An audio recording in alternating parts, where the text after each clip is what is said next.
La historia de los censos de población y vivienda es rica y variada, reflejando la evolución de las sociedades y sus necesidades de información demográfica. Aquí hay un resumen de sus etapas más importantes. Antigüedad. Civilizaciones antiguas. Los primeros censos se registraron en civilizaciones como Egipto, Babilonia y China. Estos censos a menudo se utilizaban para fines fiscales y de reclutamiento militar. Roma, el censor romano, conocido como censes, se realizaba cada 5 años y era fundamental para la administración del imperio, determinando la riqueza y el estatus de los ciudadanos. Edad Media. Feudalismo. Durante la Edad Media, los censos se volvieron menos frecuentes y se centraron en la contabilidad de tierras y recursos, más que en la población per se. Documentación local. Algunos registros, como los de la Iglesia, proporcionaron datos sobre la población, aunque no eran censos formales. Renacimiento y modernidad. Renacimiento. Con el renacer del comercio y la urbanización, surgió un interés renovado en la recopilación de datos demográficos. Censo de 1660 en Inglaterra, considerado uno de los primeros censos modernos, comenzó a establecer prácticas que se adoptarían posteriormente. Siglo XIX. Censos sistemáticos. Muchos países comenzaron a realizar censos de población y vivienda de manera regular. Por ejemplo, en Estados Unidos, el primer censo formal fue en 1790. Uso de estadísticas. El desarrollo de la estadística como disciplina permitió un análisis más profundo de los datos censales. Siglo XX. Censos cada 10 años. La mayoría de los países establecieron censos decenales, consolidando la importancia de los datos demográficos para la planificación y el desarrollo social.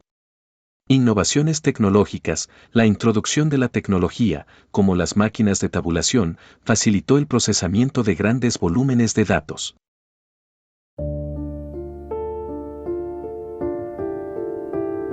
La historia de los censos de población en Bolivia refleja el desarrollo del país y sus cambios demográficos a lo largo del tiempo. A continuación, se presenta un resumen de los censos más significativos. Época colonial. Durante el periodo colonial, no se realizaban censos formales como los conocemos hoy, pero se llevaban registros de la población indígena y mestiza para fines fiscales y de control social. Censo de 1826. Primer censo independiente. Este censo fue realizado poco después de la independencia de Bolivia. Se centró en contar la población para establecer una estructura estatal y administrativa. Censo de 1900. Formalización de censos. Este censo marcó el inicio de un proceso más sistemático de recopilación de datos demográficos.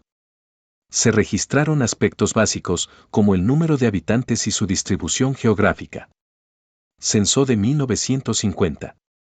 Censo más completo hasta la fecha. Este censo incluyó información sobre características socioeconómicas y demográficas. Fue fundamental para la planificación del desarrollo nacional.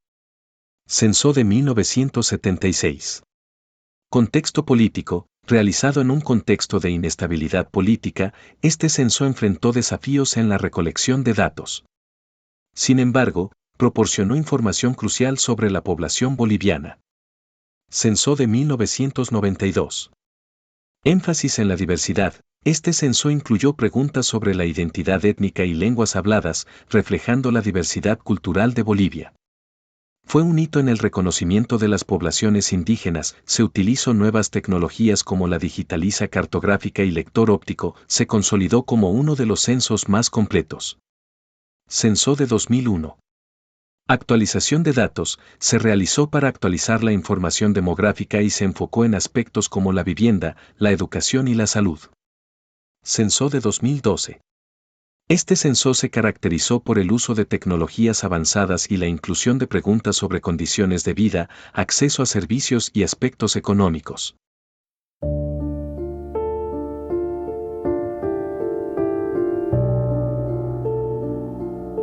El 29 de agosto el INE difundió los datos preliminares del censo.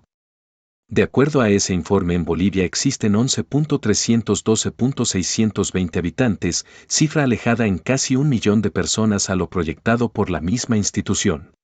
Luego de muchísimo tiempo, un censo extremadamente técnico, porque eso es lo que necesita el país. y lo hemos hecho.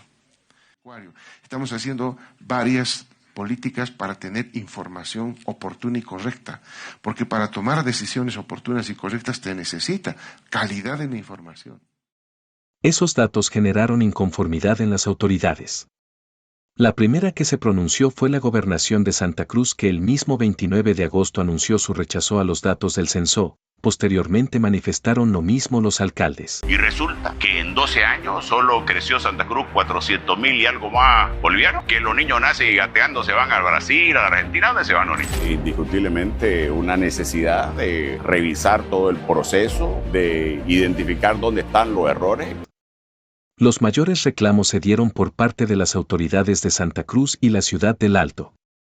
A la fecha siguen generando rechazo de varias organizaciones y sectores políticos. Bueno, muchísimas gracias.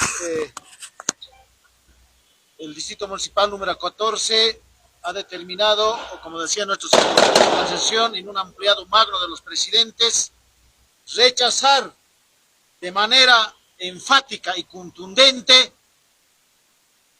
el fraude del censo. Entre los principales puntos en contra del censo plantean dudas sobre la metodología y cobertura del mismo, planteando que podrían no reflejar adecuadamente la realidad demográfica del país, señalando un nivel elevado de omisión de hasta 1 millón de habitantes en el departamento de Santa Cruz, seguida por los reclamos de la alcaldía de la ciudad del Alto. Finalmente, reclamos por parte de representantes de la Asamblea Nacional. La medición de la calidad de un censo de población es fundamental para garantizar la precisión y la utilidad de los datos recopilados. Los métodos más comunes para evaluar la calidad de un censo son la encuesta de cobertura. Realizar encuestas post-censales para identificar y cuantificar la subcobertura o sobrecobertura. Está dentro del cronograma censal del Instituto Nacional de Estadísticas, por lo que las partes interesadas deberían plantear una participación activa, como por ejemplo a través de comités regionales. Se puede comparar la población censada con estimaciones de la población total, por ejemplo, con proyecciones demográficas, registros administrativos de salud y educación para evaluar la cobertura y la precisión. Indicadores como la tasa de natalidad y mortalidad. Mejorar la calidad de los censos es esencial para garantizar que los datos reflejen fielmente la realidad de la población y que se utilicen de manera efectiva en la toma de decisiones y que permita una adecuada asignación de recursos y representación política. En esta etapa post-censal, para mitigar esta desconfianza, es esencial mejorar la transparencia, garantizar la participación de gobernaciones, municipios, comunidad, otros y abordar las preocupaciones metodológicas de manera efectiva. Para ello, la fiscalización y auditoría deberá empezar con un trabajo participativo en la encuesta de cobertura.